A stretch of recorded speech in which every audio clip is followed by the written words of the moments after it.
And now we get to hear a little bit more about our presenter, Dr. Shanti Rubenstone, who will be speaking on strength and hope in challenging times, which we all know is very needed right now. So Shanti is a Stanford-trained physician who currently practices in Palo Alto, California.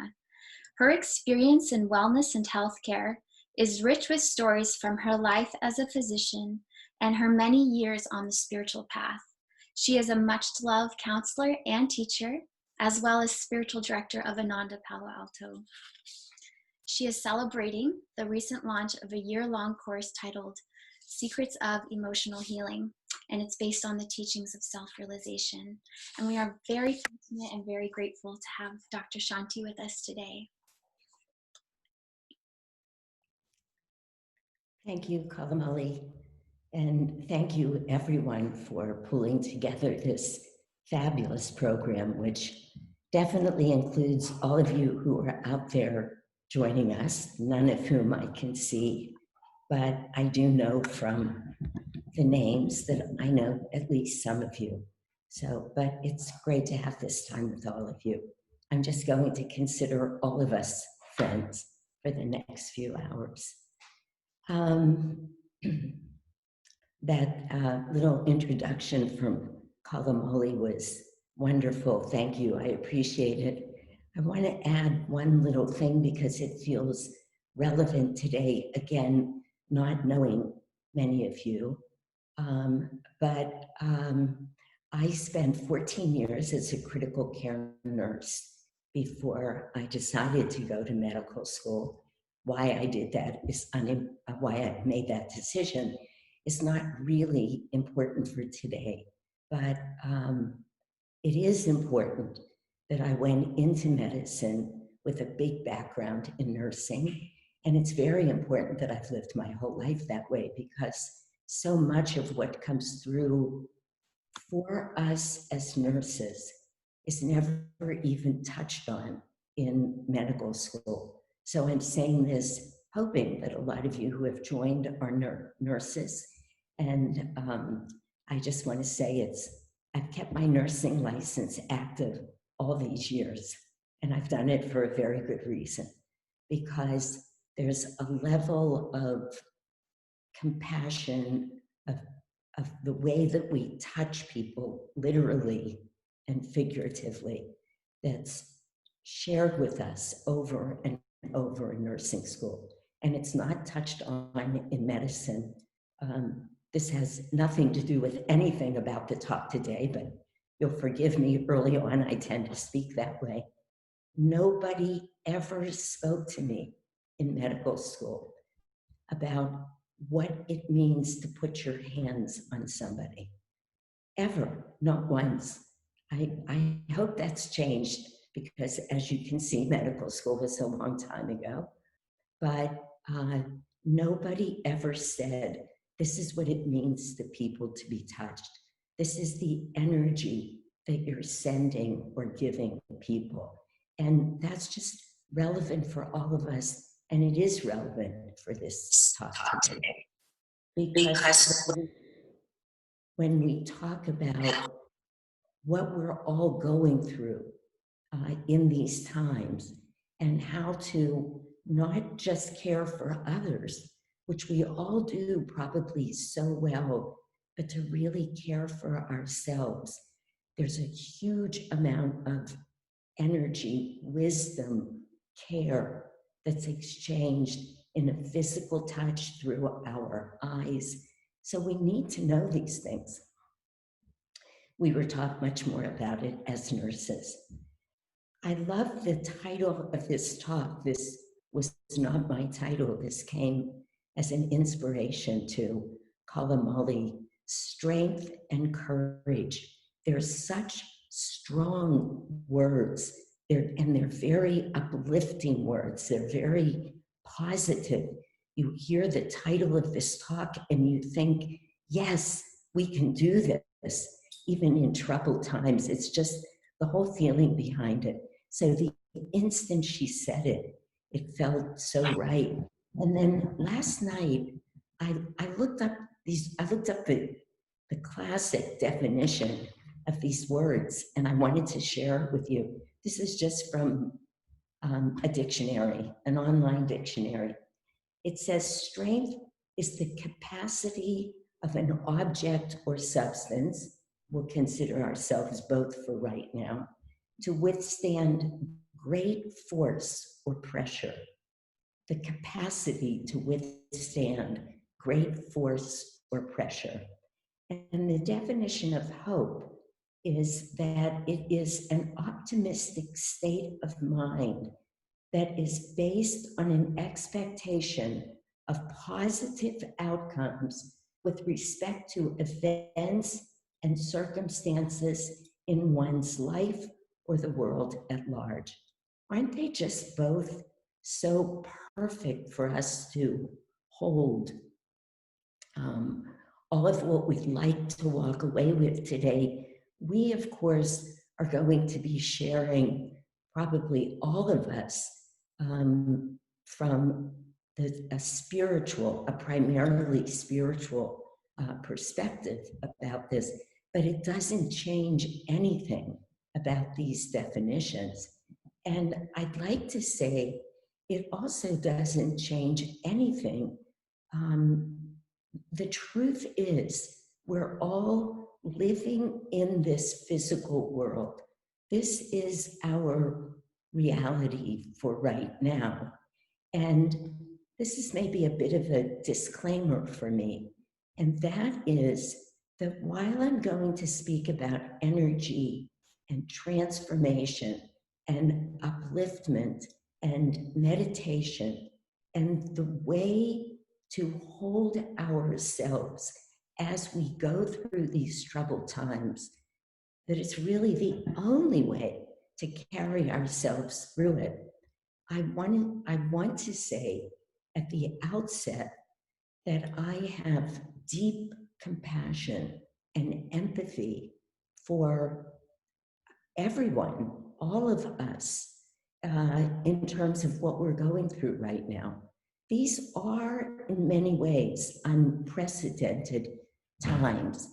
And it's important to remember that all paths to healing, all paths to personal growth, certainly everything about any spiritual path is directional.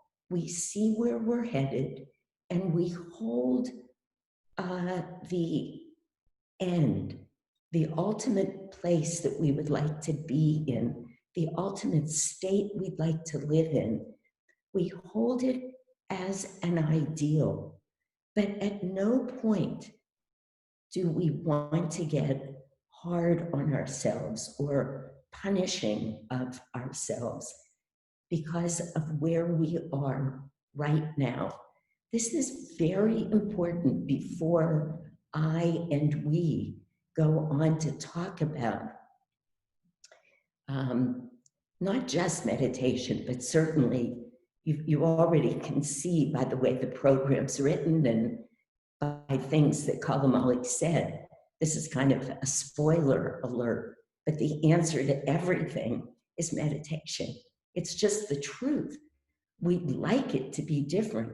We always hope that there's some other way. I mean, people want there to be some other solution.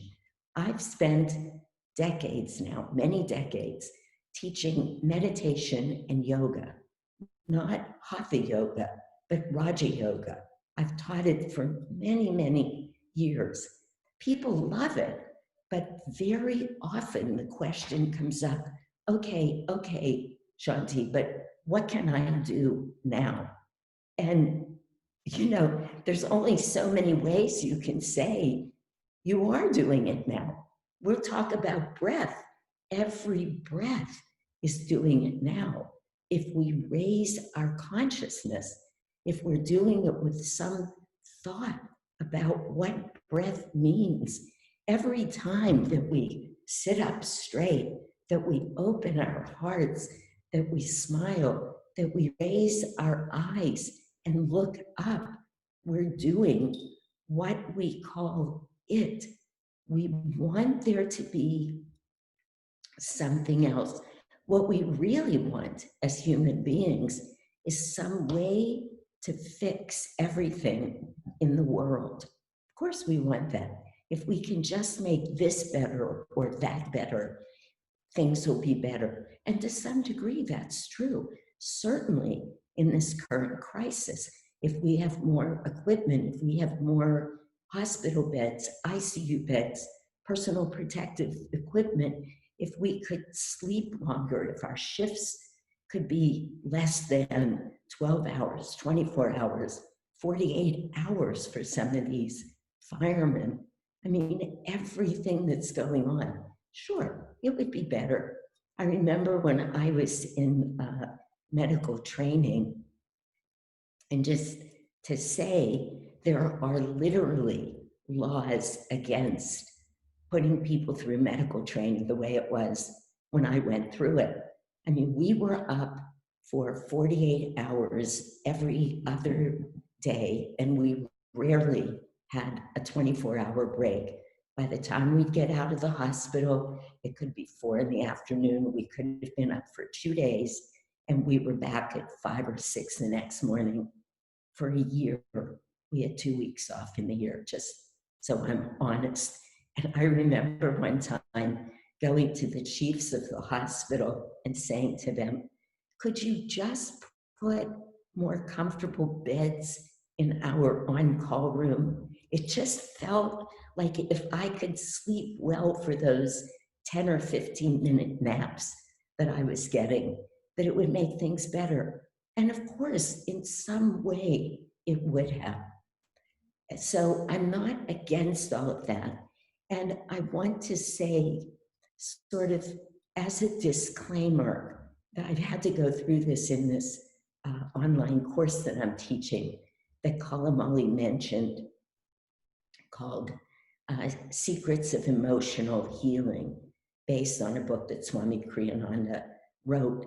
And I want to say it's a great class. Every other week, we look at one emotion: anger, anxiety, depression, discouragement, and look at it with a spiritual eye. How do we lift ourselves up out of these states? How can we expand beyond them? But every week I find myself saying, please don't misunderstand me.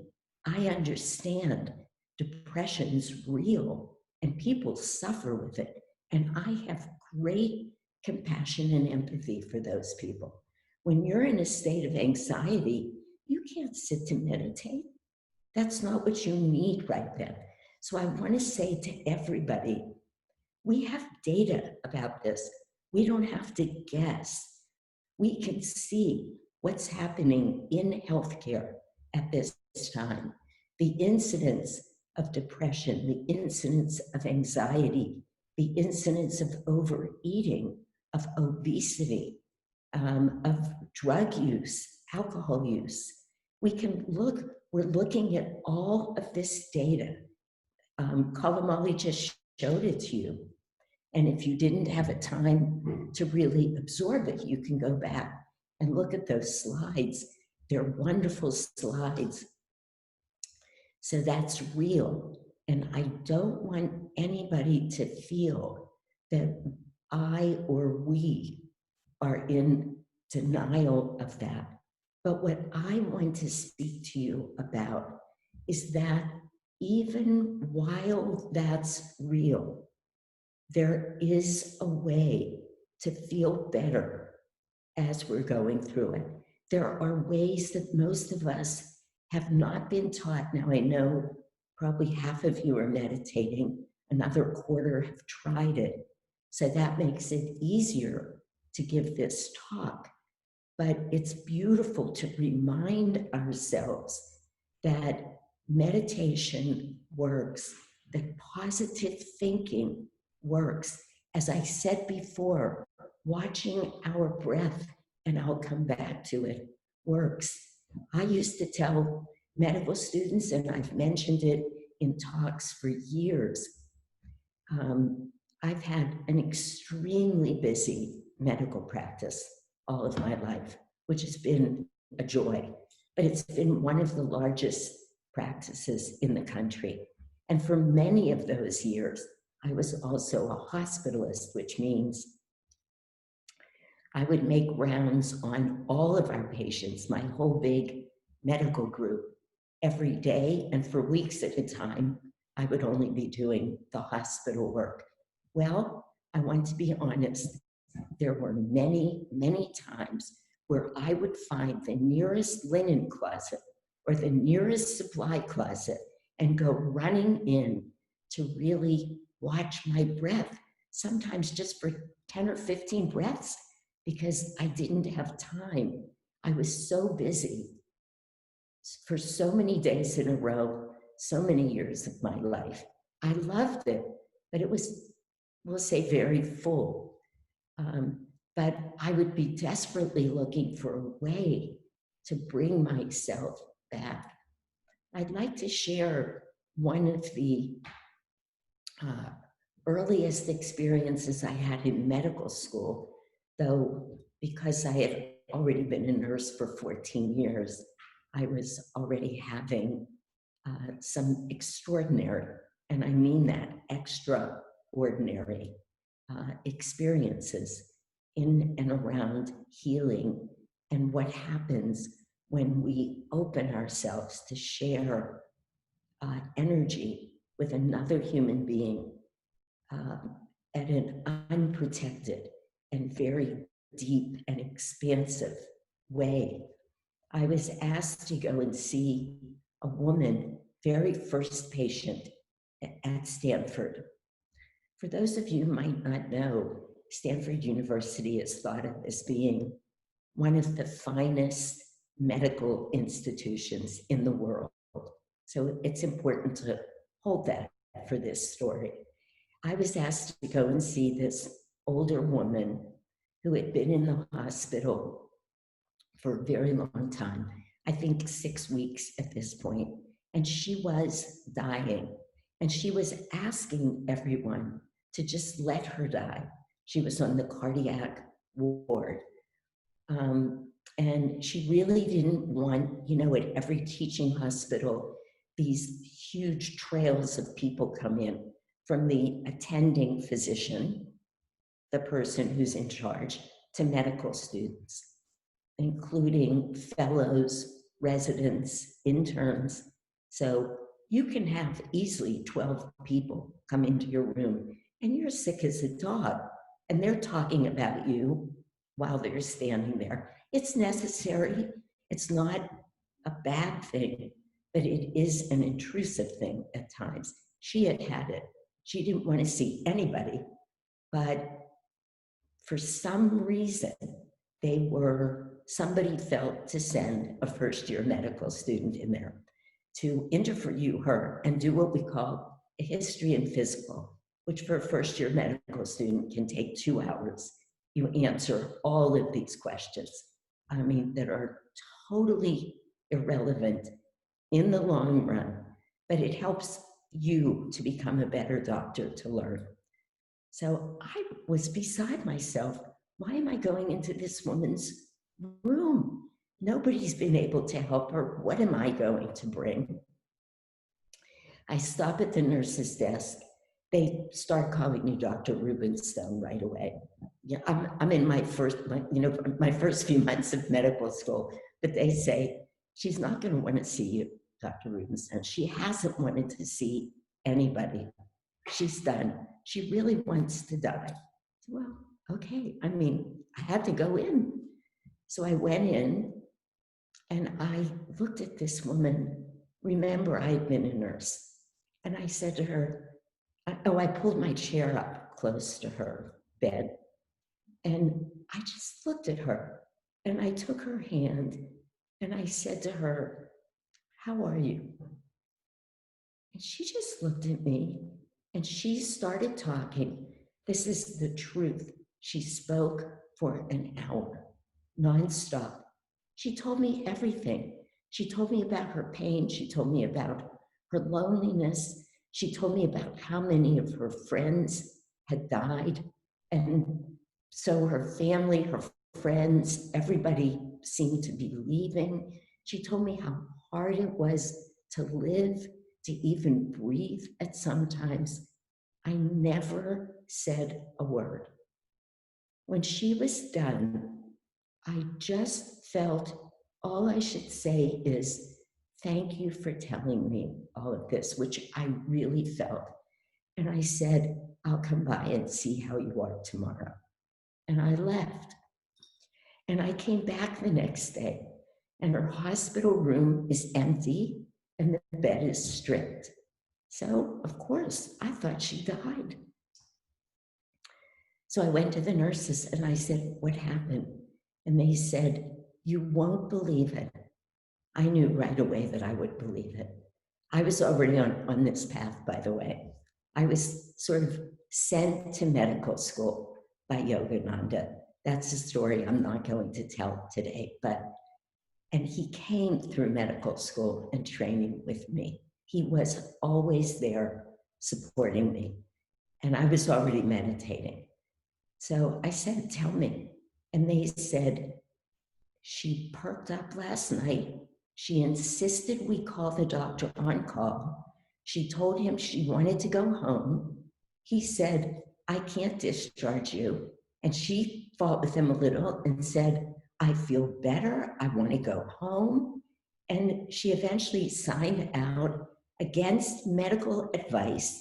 And the nurses said, we've never seen her look like that. Now, we could say, I didn't do anything, and I didn't do anything. But remember, I'm telling you this story because I was speaking about how life is never what it seems to be in the physical plane. Never. It doesn't matter whether this sort of incurable in her own way 80-some-year-old woman was suddenly cured just because somebody cared and listened. And I never asked her all of those questions. That was scary. I actually had to go back and face all of my attendings and say, oops, first time, but I didn't do it. Believe me, they were not happy. It's just, she felt that caring that overrode all of the mundane, usual happenings, things that usually drive us. And it was God's grace that sent me in there, because probably there was not another medical student in my whole class who would have known to do that, or who would have had the chutzpah, that means nerve, to do that. It wouldn't have happened. But you see, life is not what we think it is. Now, why is that? I mean, here we are, we're hearing all of these stories, we know all of the data, but I very quickly want to say to all of you, which some of you must know if you're meditating, the root of everything, why I need to speak about this before I go on, is because one cannot talk about the spiritual path without talking about energy. It's virtually impossible. Energy is what we all are. It's the way everything in the universe, everything, not just everything physical, but every thought, every emotional, every illness, every healing, it's all simply energy. And it's all the same substrate. All of that comes from the same great source of energy. And based on a rate of vibration, which I'm not going to talk about a lot today, but depending on how grossly or finely, if you will, how fast the vibration is or how slow it is, we see things as being separate. And when we see things as being separate, they look a very particular way to us. So as long as we're looking at this world as a world of physical reality, as long as we're holding it like that, then what we're also holding are concepts of good, bad, right, wrong, lightness and darkness, illness and health, even fatigue. And the truth is, the closer we get, I keep doing this because we're all headed up to the point between the eyebrows, which allows us to tune in the finest way to truth. And we all need to be living, resting in that place of knowing truth, which, as Yogananda has said, truth is one, paths are many. Truth is one and eternal, and it can be realized within each of us. This is with meditation. This is what meditation does. But until we know that, accept it, begin to feel the longing that is in each of us to go back to that state, then we live in this place of pain, and everything just simply looks and feels horrible. Again, remember what I said. I have huge compassion. There's no blame here, but it is simply the reality. That's why I told you that simple story. And I'll tell you other stories as I go that show us that even me, I mean, I don't know any of this. I don't take credit for any of this. These stories are never about this soul. It's about the soul, but it's not about the body or the being, Shanti, that has been inhabited and is being used as a vehicle. So Shanti doesn't know these things. Shanti can't heal people or know instantaneously what they need. Those intuitions, those intuitive understandings, those inspirations, like even what I said about the title of this talk when it came through Kalamali, I was very grateful, but instantaneously I knew it came through her. Where did it come from? Where is that? Because that is the goal for all of us. That's how we begin to see that we are part of an infinite source of energy. And when we know that we're living in an infinite source of energy, guess what? We are less tired. We actually can work much longer shifts with maybe some simple stops in the linen room or the supply room, but minutes only to go back in to be recharged. And it cannot happen outside. It won't happen. We'll only feel fatigue.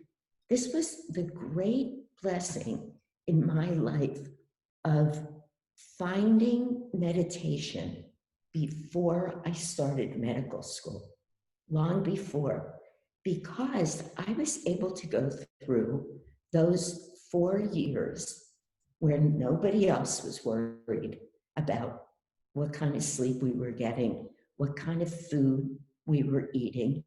There was very little choice about the people that we were being exposed to. The scenes, there were nights where I would literally be running 3 or 4 cardiac arrests. Most of you watching can understand that is a lot. That is stressful. On no sleep when so many lives are depending on it. Human beings cannot do that. We cannot. We have to find something that much of the world knows nothing about, or never mind depends on, or we cannot make it through all of this. I'll share another story with you that happened many years ago for me, long before I was on any path. I didn't know. I was searching, and I know some of you have heard this story already, but it's compelling. There was a surgeon at Yale whose name was Bernie Siegel, and he was known to be a very fine surgeon. So there was a man who I ultimately met with Bernie. This is a true story. And he had widely metastatic, a big cancer. He was sent to Bernie. Basically, Bernie said to him, this is inoperable. I cannot take this out. But I'd like to talk to you. I'd like to spend some time with you because Bernie was beginning, this was back in the 70s, I believe. Nobody was speaking about the things then that we speak about now. This was so new.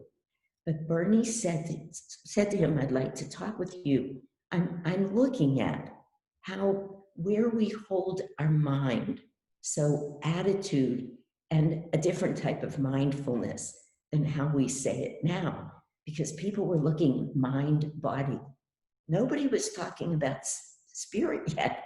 Nobody was talking about the infinite truth and the infinite source of energy. People were just saying, let's help you think well and see if you can be well. Well, fair enough, because we now know that thoughts are energy. So they were on the right track. And I jumped on that bandwagon. I didn't know anything, but it felt like the right direction. Bernie wanted to talk to this man, and he found out that this man, who is now in his 50s, was an immigrated Jew who had come over from Eastern Europe. And they got on one of those boats that all of the Jewish people came on. They landed in Staten Island. His father went to the Lower East Side, and Jewish people started these businesses. They were escaping massive abuse all over Europe. It was already going on, even though it was before World War II. None of the atrocities were so new in World War II. They just took on a new dimension. But so they moved to the Lower East Side. Now, this man was a little boy then. He was maybe about 8 or 10, but he was a child protege with a violin. He had a Stradivarius at the time that was bought for $50,000. This was when he first came over. I'm meeting him in the 70s and he's 50. I don't know what $50,000 would be worth. His father said to him when they landed, that's useless. We're in the United States now.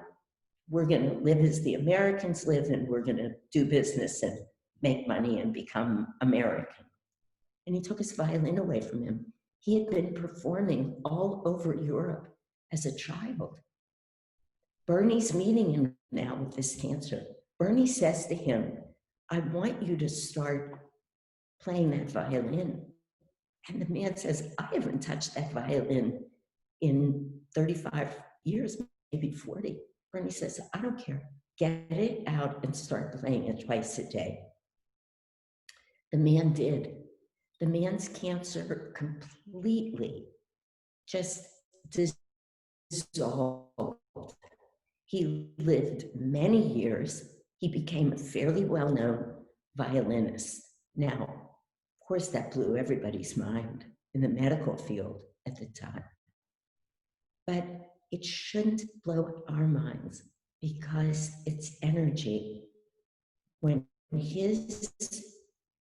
I'm getting a note here that my internet is unstable. So one of the panelists, I don't want to have to look at the chat box. If I freeze, please just raise your hand so I know.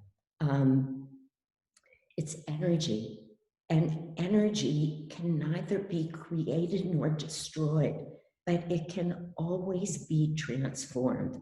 Now, I'm putting this out there as hope for every one of us We are going through very troubled times.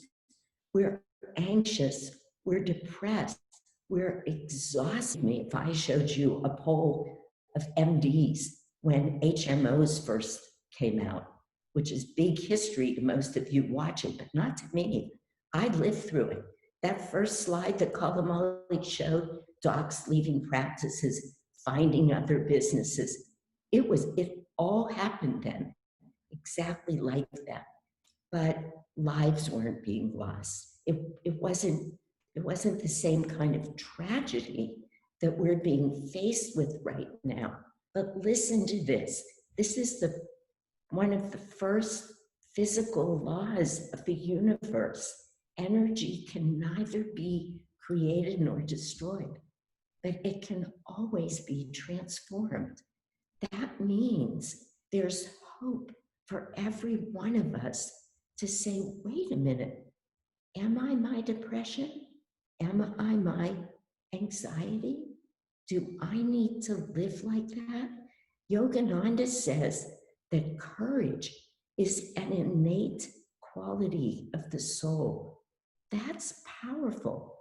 That means all of the time that we feel discouraged, hopeless, all the times that we're struggling with that, what that means, that courage is an innate quality of our soul. It means all we need to do, and I'm not saying that without hearing all we need to do.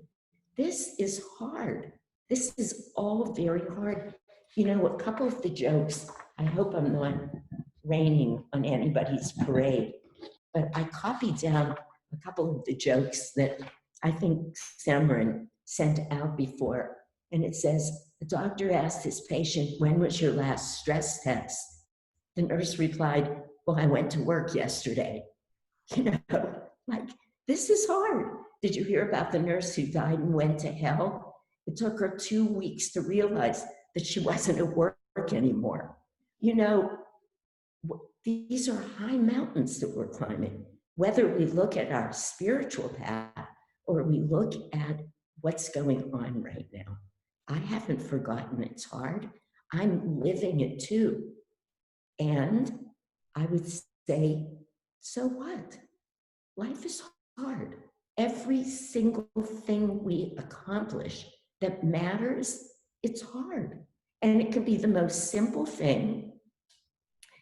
And because I've been speaking about courage so much, I've been using these analogies. If you want to be a mountain climber or a hiker, as I am, and you see where you're going, the higher you go, the harder it gets. You run into scree, you take 2 steps up, you slide back, sometimes more than 3 or 4. Do you stop or do you want to get to the pinnacle? If you're serious about your climb, you keep going. Everything you want to do, unless you bring it in right from your last lifetime, like that little violinist did. You don't become a protege at 5 in this life, but still, life is hard. I know that it's the most hard that some of us have ever seen it right now. But don't give up. We can't give up. There's a way through this. I have this obsession with reading books written by people who made it through the Holocaust, Jewish people who made it. In case you couldn't tell, I was born and raised Jewish. I'm a self-realizationist now, but I have a lot of Jewish qualities in me. And I actually believe that I died in that Holocaust, and I'm just drawn to it. But what I'm really drawn to is the extraordinary courage, the willingness, the determination, the commitment, the willpower. These are spiritual qualities. They're not all innate the way courage is. They're not necessarily innate qualities of the soul, but they are spiritual qualities that we need to accomplish anything. We cannot wait for the world to get better. We have to be here right now and dive deep inside and say, wait a minute, I am energy. I remember one time years ago, I have a very dear friend. He now lives up in Seattle at our Ananda community up there. Deep devotee, beautiful soul. And I had moved into the Palo Alto community. I was living there maybe, I don't know, a few years. And I was a real karma yogi. I was doing a lot at the time. And I started to say to him one day in the middle of the event, you know, I'm really, and he could see, he interrupted me. Shanti, he said, your energy, energy can't be tired. You're pure energy. It just like that. I just heard it and it just lifted me up. Of course. And you know what? That is true for every one of us. We have data right now. Somebody else is going to talk about it, not me. I actually give that talk, but it's not the talk I'm giving now. Really good scientific data that says there is help in meditation with every one of those problems, states that we saw listed on those earlier slides. It helps enormously in the mental health area with depression and anxiety. It's been known to help for years in the field of chemical dependency. That's been my subspecialty. I was helping people learn to meditate there. Years ago, people get clean and sober and they stay sober.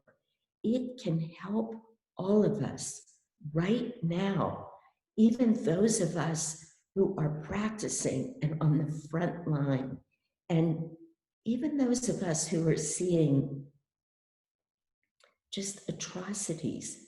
You know, I think when I dive deep in these teachings and Master, who means Paramahansa Yogananda to me, who's my teacher, my guru, and who came into this life, he died in 1952, but as an avatar, a Christ-like, Krishna-like, Buddha-like figure, for those of you who don't know him, who came in all-knowing, all-pervasive, but came to help those of us who desperately wanted to find these teachings.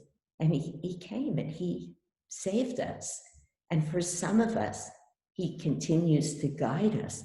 But in his teaching, he says there are many things on the spiritual path to grow spiritually, to open, to let go of a lot of the karma that we're holding on to in our astral spine.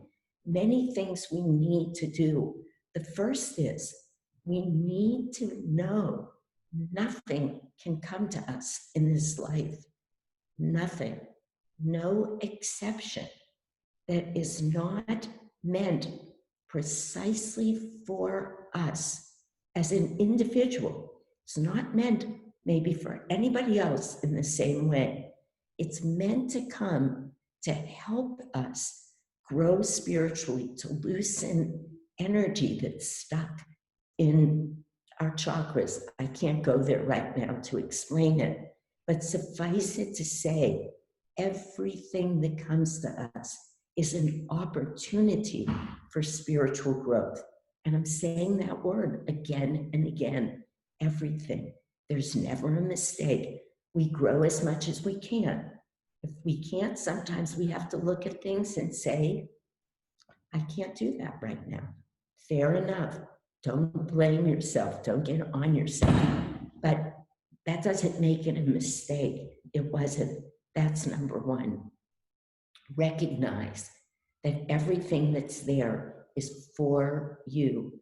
The second thing is he talks about watching the energy, watching who we spend time with, what restaurants we go to, what food we eat, what's the music that's playing around us. I've told people many times, friends that I have who are not on the path, I've told them, if you keep swearing and using that language, I'm not going to be with you anymore. It has a terrible vibration, curse words. But so do foods. This is why I'm saying it. So does certainly music. It can just grab us and hold on to us and keep us contracted, not expanded, in a way that and our ego wants that. That's the ego's role, is to keep us here, down, shut down. The soul is remembering something that's saying, I'm hearing things. I'm being drawn somewhere else. Now, I'm saying this right now for this reason. I know that what many of you, if you're really on the front lines right now, warriors, I mean, you don't have to be on the front line to be a warrior. I'm not right on that front line that we're talking about. I'm on a different front line, but I've been on that front line. I know that some of what you're up against, those images that you see every day, day in and day out, are just horrifying. There's no real words for it. The suffering that you're watching and the inadequacies that you have to be up against, and your own fear and your family's fear, and watching people die alone. I mean, I could go on and on. Never mind if you happen to be in California, the horribleness of the fires that we're up against and the political environment that we're in. I heard an advertisement on the radio the other day for these people who have founded these farms somewhere in the middle of the country. I don't remember the name, and I didn't know about it, but they own this business. It's a high-minded business in a way, that the place that people could go to be safe, to have food, to find water, to find shelter in the case of a civil war in this country, if one occurs after the election. I couldn't believe what I was hearing. And then they said, I was thinking, wow, well, I'm saying to myself, that's what we do with our farm. We have a farm. We want to have food. We want to have a water supply. We want to have a safe place in the case of, I always think, I live in California, earthquakes, fires, not civil war. I wasn't thinking civil war. I thought, why did I have to have that idea put into my head?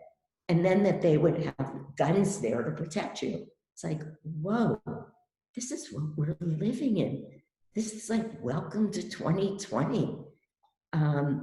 So I'm saying it because I'm aware you are up against many of those situations that we would say, try and not be there, not helping people, no, but in energy that is so big, that is so overwhelming, that is so challenging.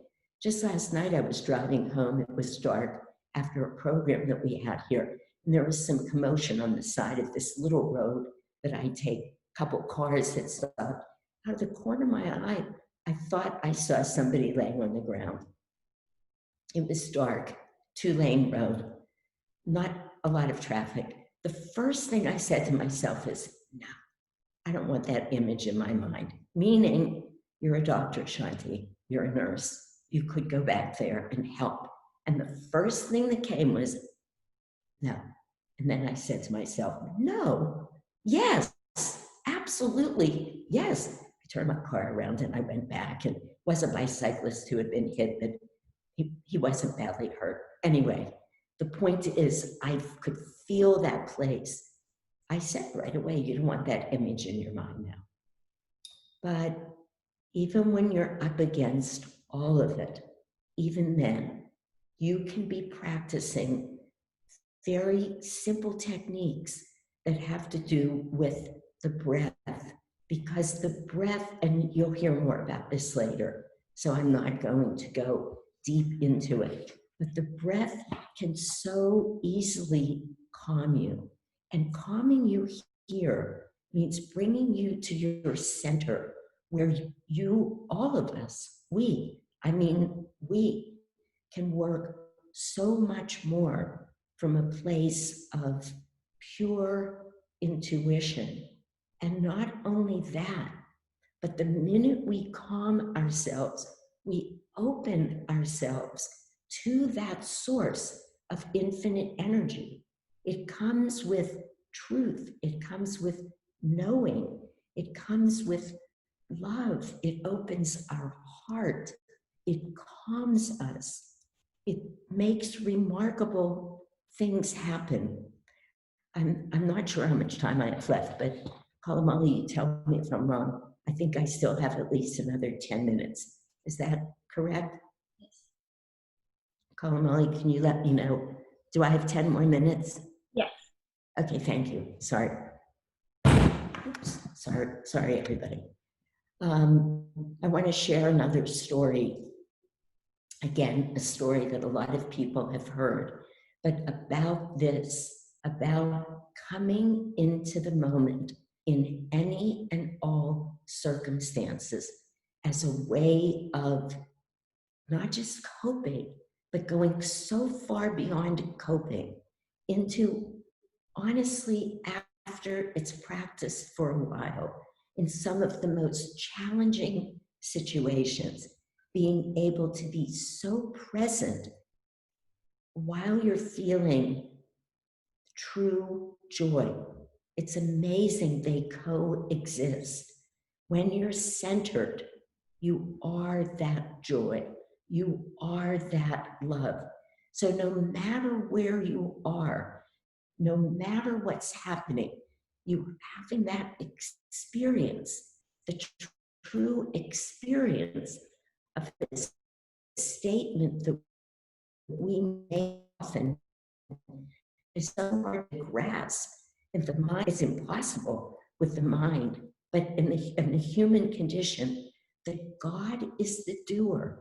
And what that really means is that God is acting through us. And when He's acting through us, God is love, peace, joy, calmness, power, wisdom.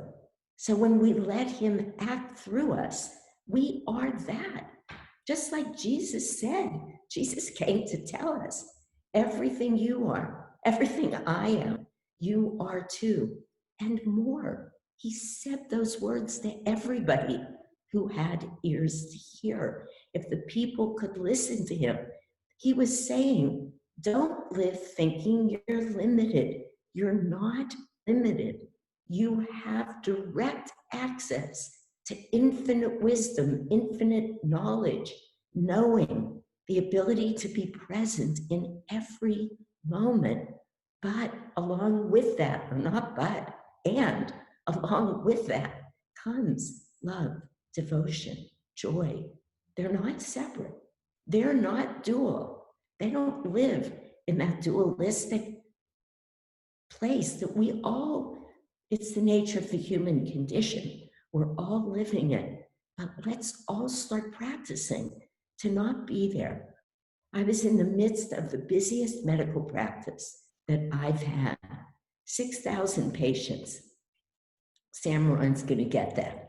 Maybe nobody else will. Huge medical practice. One day I was covering for myself and all of my partners. I was the only one there that day. And in comes a call from some woman at the front office comes. Dr. Rubenstone, there's a new patient calling. You take care of several of his friends. He really wants to see you. He has a bad cold. I looked at him, I said, a bad cold? Are you kidding? He doesn't need to see a doctor. This was many years before COVID. We weren't worried about it. I said, no, I'm not seeing him. Back and forth, 3 times. Last time she comes, he refuses to quit calling. So I say to her, all right, tell him to come in, but tell him this is not going to be a good visit. It's going to be 5 minutes, not giving him any more time. And I was saying it just like this. I'm like living it for you. I was irritated. I'm not doing anything but look in his throat, I said. She tells him, and the guy still comes. He comes in. I look at his throat, feel his neck for lymph nodes. I said to him, you're fine. It's an upper respiratory infection. You really, drink lots of liquids and take some Tylenol, like that. Not quite like that, but like that. And I said to him, your 5 minutes is up. But in the meantime, there's this voice coming to me, a thing, a knowing. Listen to his heart. I said, my other voice says, no, I'm not listening to his heart. You better listen to his heart. Just like that. Just like that. Why do those things happen? I had meditated an hour and a half that morning. That was my practice at the time. I just had learned. I don't know those things. I was irritated with this man. I was really irritated. I didn't want to be seeing him. I saw 40 patients that day. That's huge. I did not want this man with a cold in my office. But guess what? He wasn't there because he had a cold. He was there because God was with him. That was his great good karma. And I had practiced enough to know. I tried to fight it off a couple times. There was a little bit of yes, no. Finally, I put my stethoscope on his chest, and this man has a loud, bad murmur. For anybody who's listening who knows, harsh, like I said to him, has anybody ever told you have a heart murmur? He said to me, I don't have a heart murmur. I said to him, yes, you do. I'm only asking you if anybody's told you. Nobody's ever told me, and I don't have one. I said, look, I'm irritated with you already. I'm irritated with myself for your being here. Please just listen. It's not going to be good if we're both irritated. You have a heart murmur. You need an echocardiogram. You need it today. I'm going to do what I can to arrange it. Anyway, we arranged the echocardiogram. The next morning, he's at Johns Hopkins, another very fine medical institution, and he is on the echocardiogram. He has an aortic aneurysm right at the opening of his heart, right there, right where the heart pumps all the blood into the aorta. If those things rupture, you have seconds. Anyway, he was operated on. He was fine. When he came back, he said to me, I didn't want to come in to see you with a cold, but I knew I had to see you. We are not living in a world that is what it seems. Nothing. We have to practice remembering that. That's what saves us.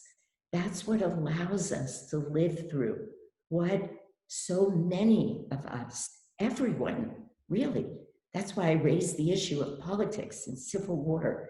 We're all living in unprecedented times. There's no way through this out in the world. There isn't. Even if it looks right for a moment, it will not last. It simply can't. It's an illusion. It's a dream. Illusion. And as much as part of us wants to hold on to it, as much as we keep thinking, whether it's about finding the right partner to solve our problems, or finding the right new home, or getting a new job, or being angry at the situation that we're in, because the universe has brought it to all of us. And I understand all of that. And I've lived it, and I'm still living it, or I wouldn't be in this human body.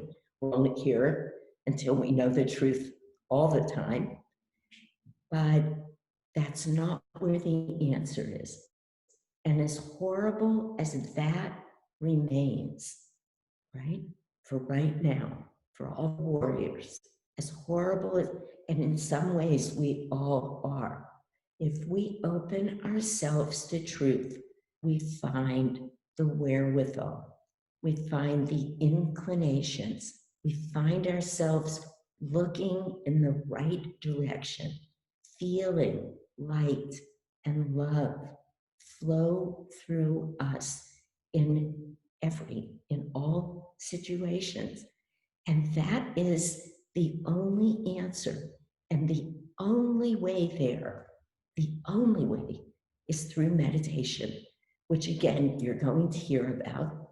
And for those of you who are not meditating, either you have or you never have, I hope you feel inspired.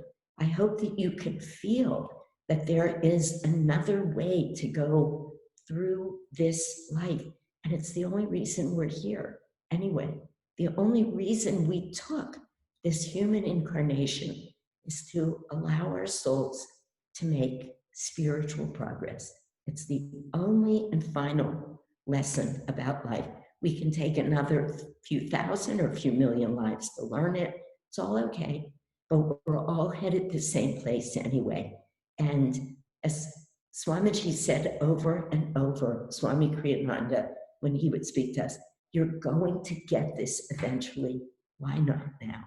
Because now, right now, in the moment, allows us that much more time to open our hearts and let the divine in to guide us through everything that we have to go through.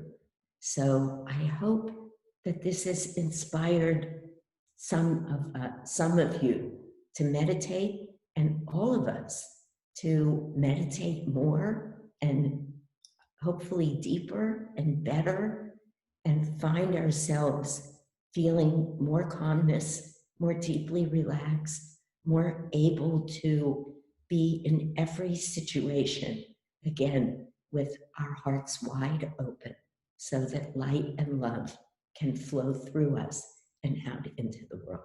Thank you.